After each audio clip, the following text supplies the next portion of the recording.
Okay, let me start the direct story or the synopsis of the story. I'll not do the interpretation of this one because it's a supplementary chapter and it's too long.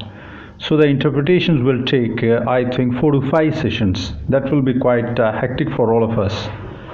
So directly I'll cover up the main points, and based on those you will have a clarity of your concept of the story. In that one the story will also be there, and this combined session will just cover up everything over here. First, let me just what I have prepared, let me go as per that.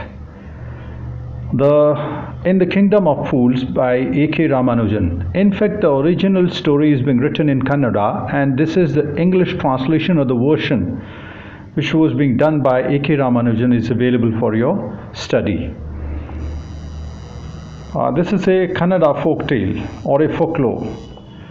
Fable, story,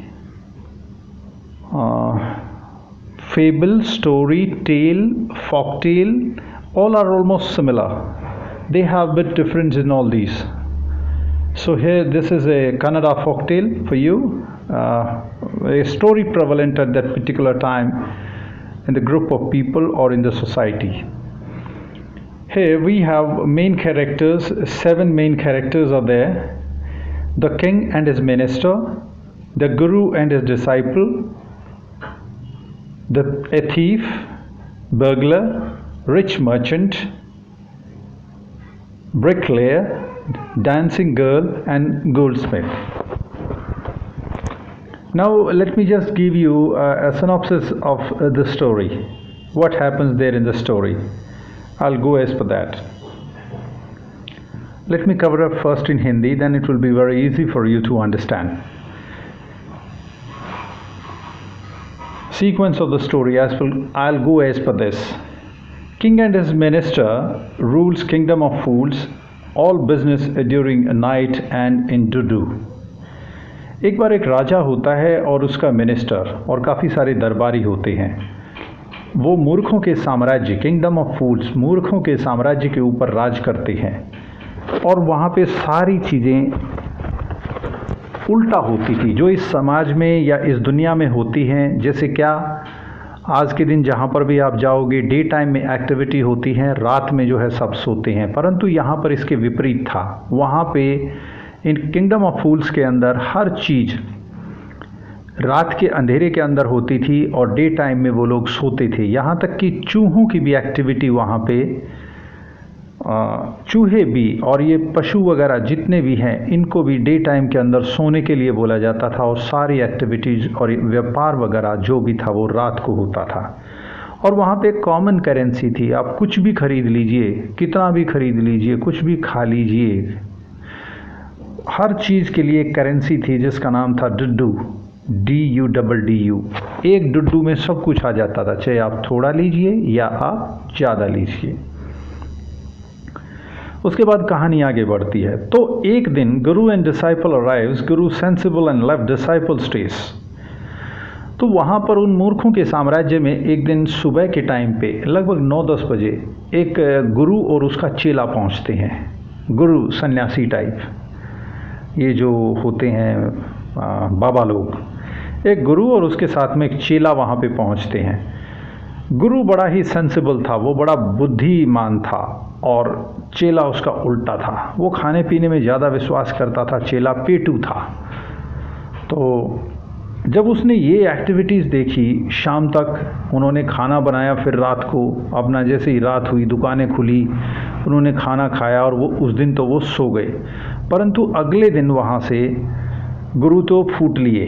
गुरुजी बोले भाई मैं चलता हूँ, यहाँ पे फंसने के बहुत ज़्यादा आसार हैं क्योंकि ऐसे साम्राज्य में ये नहीं पता कि आपके ऊपर किस वक्त कौन सी आफत आ जाए. तो गुरुजी वहाँ से चले जाते हैं, परंतु चेले को खाने पीने का बड़ा शौक था, इसलिए चेला वहीं पर रहा और चेला वहाँ से गया नहीं. Number 3, theft in rich merchant's house. Thief killed by a wall collapse. His brother runs to king for justice. मैंने ये पोर्शंस अंडरलाइन किए हैं, अगर आप ध्यान से देखेंगे. Theft in rich merchants case, हर मैंने जो पॉइंट है उसके वहाँ पे कुछ पोर्शन को अंडरलाइन किया है। ये अंडरलाइन पोर्शन आपको समझाने में मदद करेंगे, चैप्टर की बेटर अंडरस्टैंडिंग के लिए ज़रूरी हैं। तो वहाँ पर एक अमीर रिच मर्चेंट्स के घर के अंदर, एक अमीर व्यापारी के घर वहाँ चोरी होती है, और उस चोरी के अंदर जो वो चोर जिसने दीवार तोड़ी थी, वो चोर उस दीवार के गिरने से उसके नीचे दब के मर जाता है ऑन द स्पॉट। मीन्स उसने जो दीवार में सेंध लगाई थी, दीवार तोड़ी थी, उस दीवार के गिरने से वो उसके ऊपर गिर गई और वो चोर वहीं पे मर गया ऑन द स्पॉट। फिर उसका भाई, चोर का भाई राजा के पास जाता है दौड़ा दौड़ा कि हे राजा, न्याय कीजिए, क्योंकि मेरा भाई, मेरे परिवार का जो मेरा वो जो पारिवारिक पेशा था, उनका पारिवारिक पेशा था डाका डालना, चोरी करना, वो पारिवारिक पेशा करता हुआ मारा गया, तो इसके लिए मुझे न्याय दीजिए। Number 4, king calls rich merchant and blames for the death, says his father's time passes on to the bricklayer। तो राजा ने तुरंत आदेश दिए, उसके जो दरबारी थे वो उसको पकड़ के लेके आए, जो रिच मर्चेंट था, जो धनी व्यापारी था, और उसके लिए उसको दोषी ठहराया गया कि तुम्हारी दीवार गिरने की वजह से, तुम्हारी कमज़ोर दीवार की वजह से इस आदमी की मृत्यु हुई है और तुम्हें जो है फांसी पर लटकाया जाएगा। परंतु उसने कहा, सर ये दीवार तो मेरे पिताजी के समय की बनी हुई है, और जिसने बनाई थी, बनाने वाले ने, जो ईंटों को रखने वाला था या ईंटों को बनाने वाला था, उसकी वजह से ये हुआ है, ये मेरी वजह से नहीं हुआ है। तो राजा ने फिर आदेश दिए कि उसको लाओ पकड़ के, जो ईंटें बनाने वाला था या ईंटें रखने वाला था, और उसको बुलाया गया। Was called, distracted by a young dancing girl, anklets jingling। तो जब उसको बुलाया गया तो उससे पूछा गया कि भाई क्या दिक्कत है, आपको इसके लिए दोषी ठहराया जाता है और आपको इसके लिए दंड मिलेगा और मृत्यु दंड आपको दिया जाएगा। वो बोलता है, नहीं sir, distracted by a young dancing girls anklets jingling. Sir, जिस टाइम पे मैं दीवार बना रहा था, अब ये बूढ़ा हो गया था बेचारा, वो जो ईंट रखने वाला था, बोला सर इसमें मेरी कोई गलती नहीं है। एक नौजवान सी नाचने वाली लड़की की जो पाजेबों की या उसकी जो पायलों की जो छनछनाहट थी, जिंगलिंग, उसकी वजह से मैं विचलित हो गया था। तो वो बार बार वहाँ से जा रही थी और मेरा उसकी वजह से जो है ध्यान भटक गया।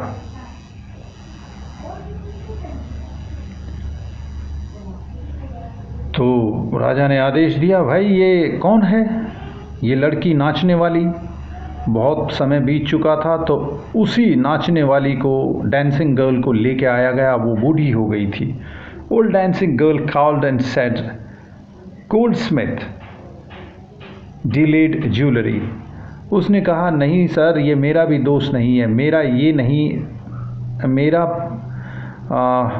मतलब ये नहीं था कि मैं इसको जो है कोई इसका ध्यान आकर्षित करूं या इसके ध्यान को के अंदर कुछ बाधा डालूं, परंतु वास्तविकता ये थी कि जो मैंने सुनार को, गोल्डस्मिथ को अपनी ज्वेलरी दी थी बनने के लिए, कुछ गहने बनने के लिए दिए थे, वो उसने बनाए नहीं थे और वो मुझे टाइम देता रहा और टालता रहा, परंतु उसने समय का पालन नहीं किया और उसकी वजह से मुझे ज़्यादा चक्कर लगाने पड़े।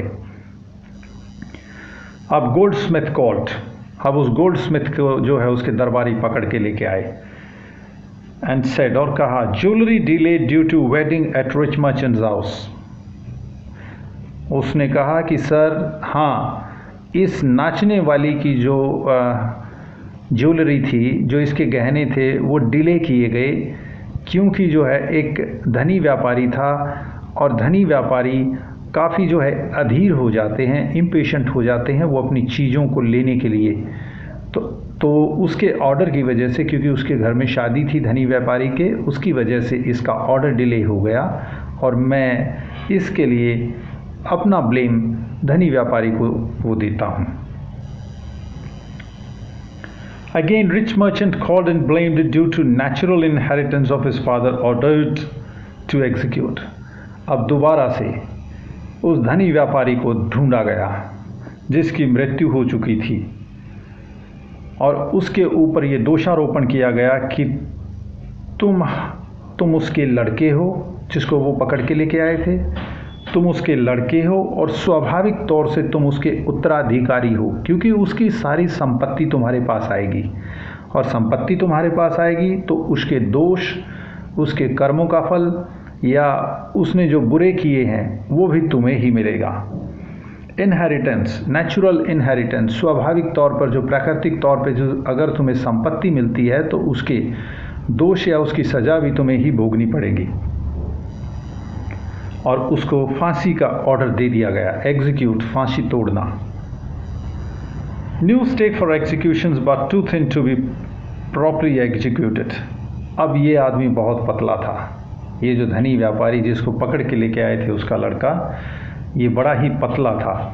उसके लिए नई एक फांसी तोड़ने की वो जगह बनाई गई, उसके लिए फांसी का नया फंदा तैयार किया गया। परंतु but too thin to be properly executed, परंतु वो इतना पतला था कि उसको फांसी तोड़ना काफ़ी एक तरह से डिफ़िकल्ट कार्य था क्योंकि फांसी तोड़ने के लिए थोड़ा सा वेट चाहिए उस बंदे के अंदर, तो उसके अंदर वेट बिल्कुल भी नहीं था। अब राजा ने कहा भाई फांसी तो तोड़ना पड़ेगा किसी न किसी को, जाइए पूरे राज्य में घूमिए और किसी मोटे ताजे आदमी को पकड़ के लेके आइए जो इस फांसी के फंदे में ठीक तरह से फिट हो सके, जिसको जो है फांसी तोड़ा जा सके, क्योंकि फांसी का एक बार ऑर्डर हो गया तो किसी को तोड़ना जरूर पड़ेगा। Disciple selected for execution. अब आती है असली कहानी। Disciple selected for execution as a fat man pleads but in vain prayed to Guru.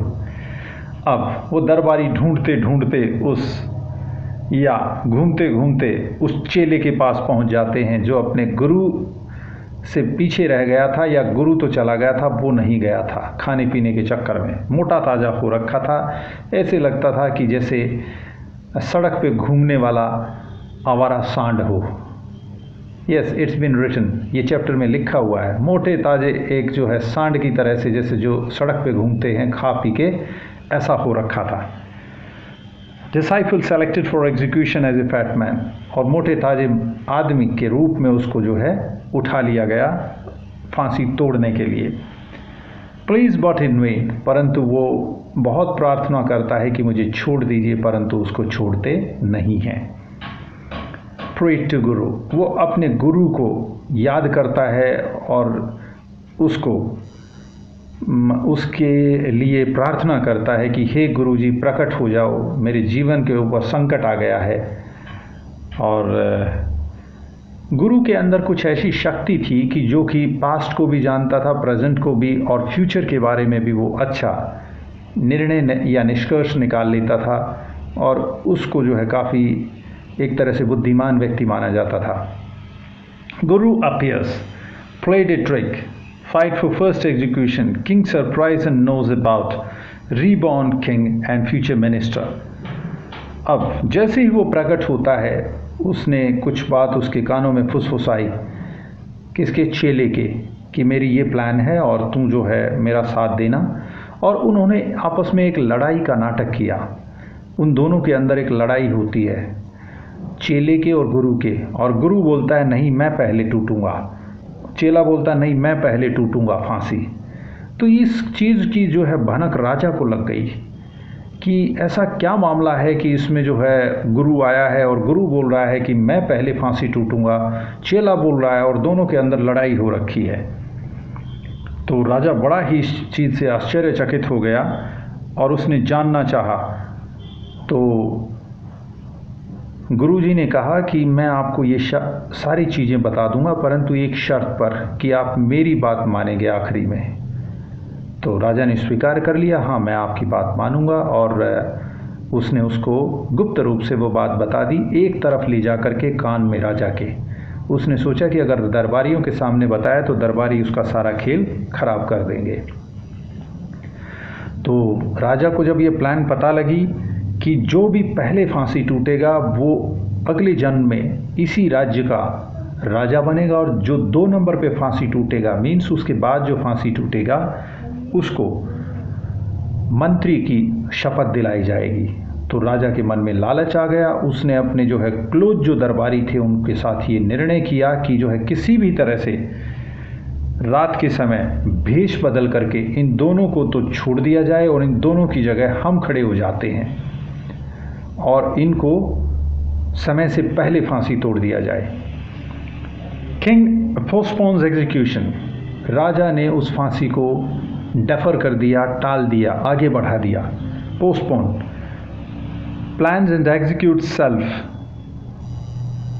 And minister in disguise.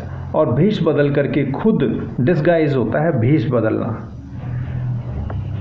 अपने को और अपने मिनिस्टर को भेष बदल करके उन दोनों को, अपने को और अपने मंत्री को, उन दोनों के भेष बदल के रूप में अपने को और अपने मंत्री को फांसी तुड़वा लिया अपने आप ही। गुरु's प्लान सक्सीड्स। गुरु की ये प्लान सफल हो जाती है, मीन्स गुरु अपनी प्लान में सफल हो जाता है। वो राजा और उसके मंत्री को, महामंत्री को फांसी तुड़वा देता है। People panicked and persuade guru to be king and disciple as minister. अब उन दोनों के शरीर को, उनके दोनों की लाशों को बाहर जब फेंकना था पक्षियों को खाने के लिए, तो लोगों को पता लगा कि राजा और उसका मिनिस्टर फांसी टूट गए हैं। तो लोग पैनिक हो गए, वो उनके लिए शौक मना रहे थे। तभी कुछ लोगों ने मिलके, गुरु और अब उसका चेला बगैर किसी को पता लगे वहाँ से भागना भी चाहते थे। अब फिर कुछ लोगों को पता लगा, वो गुरुजी के पास गए। उन्होंने गुरुजी से विनती की, प्रार्थना की कि गुरुजी आप हमारा आग्रह स्वीकार करिए, आप हमारे राजा बन जाइए और इनको अपना मंत्री बना लीजिए और कृपया करके आप इसी राज्य में रहें। Guru agrees on condition to change everything. गुरु पहले तो माने नहीं, आखिरी में बोलते हैं कि हाँ मेरी एक कंडीशन है, मैं एक आपके सामने एक बात रखता हूँ, अगर वो उस बात को आपने स्वीकार कर लिया तो ठीक है, कि यहाँ पर हर चीज़ नॉर्मल तरीके से होनी चाहिए, जिस तरह से संसार के अंदर चलता है वो भी यहाँ पे ही भी होना चाहिए। अगर आप उस चीज़ से सहमत हैं मेरे उस बात से, तो मैं यहाँ का राजा बनने के लिए तैयार हूँ। उन सभी ने उस चीज़ को स्वीकार कर लिया और गुरुजी वहाँ के राजा बने और जो उसका चेला था वो वहाँ का मंत्री बना। Now everything normal and no do. अब दुनिया के जो दूसरी जगह थे, हर चीज़ उन दूसरी जगहों के अनुसार बन गई। दिन में व्यापार होता, लोग काम करते, रात को सोते थे, जैसे सामान्य सी प्रक्रिया जो जीवन की होती हैं दिन के वक्त और रात के वक्त, वो पूरी दुनिया की तरह से जो है जीने लगे। और डुड्डू का जो सिस्टम था वो वहाँ से ख़त्म कर दिया गया और लोग बड़ी खुशी खुशी वहाँ रह रहे थे। ये इस पाठ की, ये इस चैप्टर की स्टोरी है जो मैंने जो ये लिखा है, इसी के अनुसार मैंने जो है इसको कवर किया है। ये सीक्वेंस ऑफ द स्टोरी है, सीक्वेंस कि किस प्रकार से जो है एक के बाद जो घटनाक्रम होता है वो मैंने यहाँ पे बताया है। पूरा चैप्टर उसी के बेस पे लिखा हुआ है कि स्टोरी कैसे आगे बढ़ती है। एक बार फिर मैं कवर करता हूँ। इसमें राजा होता है और उसका मिनिस्टर होता है मूर्खों के साम्राज्य के अंदर, जो वहाँ सब कुछ उल्टा होता है। गुरु और डिसाइपल, गुरु और उसका चेला आते हैं। अथीफ या ब्रगलर है जिसकी वजह से ये सारी कहानी होती है। उसका खानदानी पेशा था चोरी या डाका करना, तो राजा ने भी उसकी तरफ सॉफ्ट कॉर्नर था और जो है आखिरी में जो है उस रिच मर्चेंट को ही फंसा दिया। फिर उसके बाद जो है ब्रिकलेयर था, वो जो ईंट रखने वाला था, या आप कह सकते हैं मिस्त्री को पकड़ा गया। डांसिंग गर्ल जो यंग थी और जिसकी वजह से डिस्ट्रैक्शन पैदा हुआ, मीन्स ध्यान भंग हुआ मिस्त्री का। फिर आखिरी में जो है गोल्ड स्मिथ को पकड़ा गया, जिसकी वजह से जो है वो ज्वेलरी लेट हुई थी डांसिंग गर्ल की। आखिरी में फिर उसी का नंबर आ गया रिच मर्चेंट, परंतु उसका वेट बहुत कम था और उसकी वजह से उसको फांसी नहीं लगाई जा सकी। फिर एक दूसरे बंदे को ढूंढा गया राज्य से, उसमें जो है चेला पकड़ा गया। क्योंकि चेला बहुत ही पेटू टाइप का इंसान था और खा पी के बहुत ज़्यादा घी चावल अनाज खा के खूब मोटा ताज़ा हो गया था, वो एक बैल की तरह से। आखिरी में जब उसको फांसी की सज़ा सुनाई गई तो उसने बहुत सारे जतन किए परंतु वो छूटा नहीं, और फिर उसने अपनी ध्यान में प्रार्थना की। गुरुजी प्रकट हुए, गुरुजी ने एक प्लान बनाई, उधर के राजा को और मंत्री को ही फांसी तुड़वा दिया और फिर वहाँ से भाग निकलने के चक्कर में थे, परंतु लोगों ने उनको रिक्वेस्ट किया, परसुएड किया, काफ़ी मनाया उनको कि आप यहाँ के राजा बन जाइए। तो उसने एक शर्त रखी कि आप यहाँ पे हर चीज़ नॉर्मल तरीके से होने देंगे। लोगों ने स्वीकार कर लिया और इस प्रकार से वो वहाँ के राजा बने। आइए एक बार जो अंडरलाइन पोर्शंस हैं मैं उनको भी आपको दिखाता हूँ।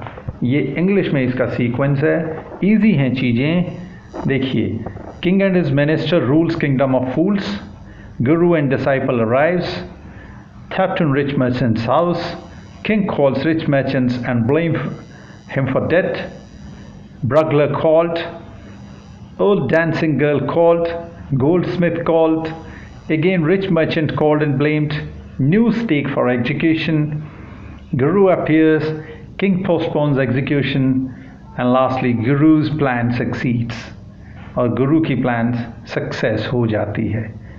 तो इसका इंटरप्रिटेशन आपको नहीं मिलेगा directly. I will send you question answers and I think the story is clear to you.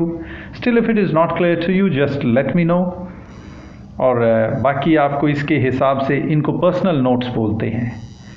These are very good quality notes. अगर आपको ये बनाने आ गए तो लाइफ में शायद you will achieve your higher education with very fruitful efforts. आपका काफ़ी अच्छा करियर रहेगा। इस टाइप का पढ़ने की आदत बनाना 10th में आप हो सकता है, 11th में तो आपके नोट्स मेकिंग करके, एक नोट मेकिंग करके 5 मार्क्स का या 4 मार्क्स का एक क्वेश्चन ही है। तो अगर आपको अब से इसकी आदत पड़ गई, पहले इसको पढ़ने की कोशिश करें जो मैं हर एक चैप्टर में दे रहा हूँ, उसके बाद आपको खुद ही पता लग जाएगा। Have a nice day, bye bye.